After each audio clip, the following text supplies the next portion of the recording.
Hello നമസ്കാരം.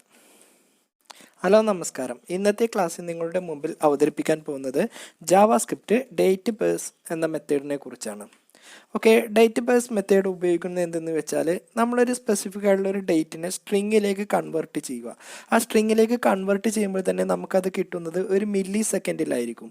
അതായത് നമ്മൾ നമ്മുടെ വെബ്സൈറ്റിൽ ഒരു ജാവാസ്ക്രിപ്റ്റ് ഉപയോഗിച്ചൊരു ഡേറ്റ് കൊണ്ടുവരികയാണെങ്കിൽ ആ കിട്ടിയ ഡേറ്റിന് അല്ലെങ്കിൽ നമ്മൾ ആ കൊടുത്ത ഡേറ്റിനെ 1970 ജനുവരി 1 മുതൽ ഇങ്ങോട്ട് എത്ര മില്ലി സെക്കൻഡ് ഉണ്ടോ ആ മില്ലി സെക്കൻഡിലേക്ക് കൺവേർട്ട് ചെയ്ത് നമുക്ക് ഡിസ്പ്ലേ ചെയ്യിപ്പിക്കാൻ വേണ്ടിയിട്ടാണ് ജാവാസ്ക്രിപ്റ്റ് ഡേറ്റ് പേഴ്സ് മെത്തേഡ് ഉപയോഗിക്കുന്നത്.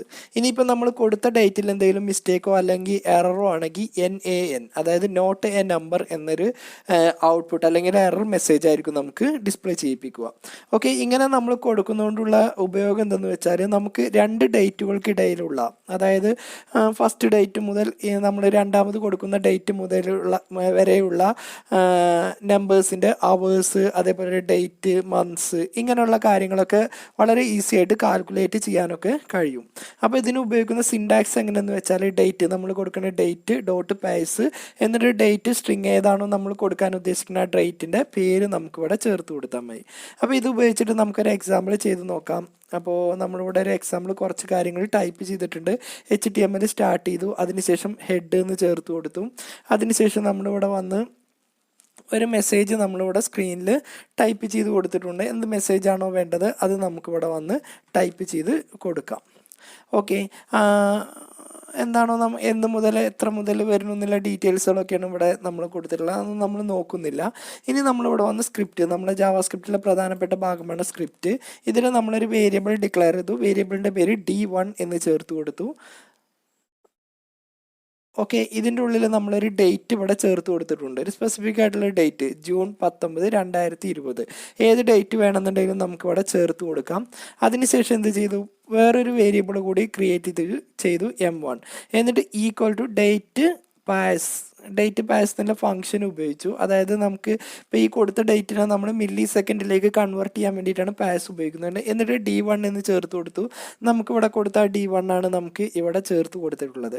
അതിനുശേഷം നമുക്കിവിടെ പ്രിൻറ്റ് ചെയ്തു number of milli second between, അതായത് നമ്മൾ കൊടുത്ത ഡേറ്റ് ആൻഡ് ജനുവരി 1970, ജനുവരി 1, 1970 ഇടയിലും, അതായത് നമ്മളിവിടെ കൊടുത്ത 2020 ജൂൺ 19 ഇടയിലും എത്ര മില്ലി സെക്കൻഡ് ഉണ്ടെന്ന് നമുക്കിവിടെ പ്രിൻറ്റ് ചെയ്ത് വരും. അപ്പോൾ നമ്മൾ ആ കണ്ടുപിടിച്ച എത്ര മില്ലി സെക്കൻഡ് ഉണ്ടെന്നുള്ളത് കണ്ടുപിടിച്ചിട്ടുള്ളത് നമുക്ക് M1 എന്ന വേരിയബിളിലേക്കാണ്. അപ്പോൾ നമുക്കിത് ലൈവ് സെർവർ വെച്ചിട്ടൊന്ന് റൺ ചെയ്യിപ്പിച്ച് നോക്കാം. ഓക്കെ, അപ്പോൾ ലൈവ് സെർവർ വെച്ച് റൺ ചെയ്യിപ്പിക്കുമ്പോൾ നമുക്കിവിടെ വന്ന് ഡിസ്പ്ലേ ചെയ്ത് വരുന്നുണ്ട്. നമ്മൾ കൊടുത്ത ഡേറ്റ് ഇവിടെ കാണിച്ചു തരുന്നുണ്ട്.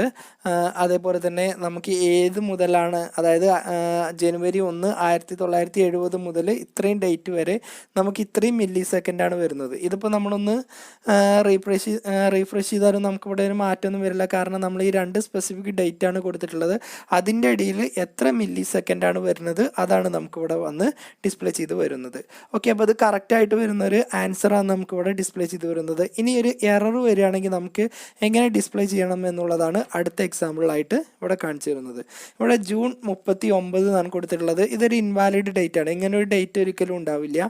അപ്പോൾ നമുക്കിവിടെ വന്ന് വീണ്ടും നേരത്തെ നമ്മൾ കൊടുത്ത N1, അതേപോലെ ഡേറ്റ് പാസ് D1 നമ്മൾ നേരത്തെ കൊടുത്തത്, എന്നിട്ട് ഇതേപോലെ തന്നെ നമുക്ക് ആ രണ്ട് ഡേറ്റിൻ്റെ ഇടയിലുള്ള വാല്യൂസ് നമുക്കൊന്ന് പ്രിൻറ്റ് ചെയ്യിപ്പിച്ച് നോക്കാം. അപ്പോൾ ഇതൊന്നും കൂടി സേവ് ചെയ്തിട്ട് ഞാൻ ലൈവ് സെർവർ വെച്ചിട്ട് തന്നെ ഇത് റൺ ചെയ്യിപ്പിക്കുന്നുണ്ട്.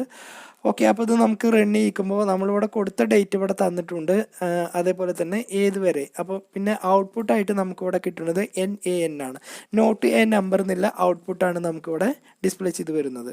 ഓക്കെ, അപ്പോൾ ഇന്നത്തെ ക്ലാസ്സിൽ നിങ്ങളുടെ മുമ്പിൽ അവതരിപ്പിച്ചത് എങ്ങനെ ജാവാസ്ക്രിപ്റ്റ് ഡേറ്റ് പാസ് മെത്തേഡ് ഉപയോഗിക്കുക എന്നും അത് ഉപയോഗിച്ചിട്ട് നമുക്ക് എങ്ങനെ എറർ വരുന്നു എന്നും അതേപോലെ എങ്ങനെ ഔട്ട്പുട്ട് വരുന്നു എന്നതിനെക്കുറിച്ചൊരു എക്സാമ്പിളാണ് നിങ്ങളുടെ മുമ്പിൽ അവതരിപ്പിച്ചത്. അപ്പോൾ ഇന്നത്തെ ക്ലാസ് നിങ്ങൾക്ക് മനസ്സിലായെന്ന് വിചാരിക്കുന്നു.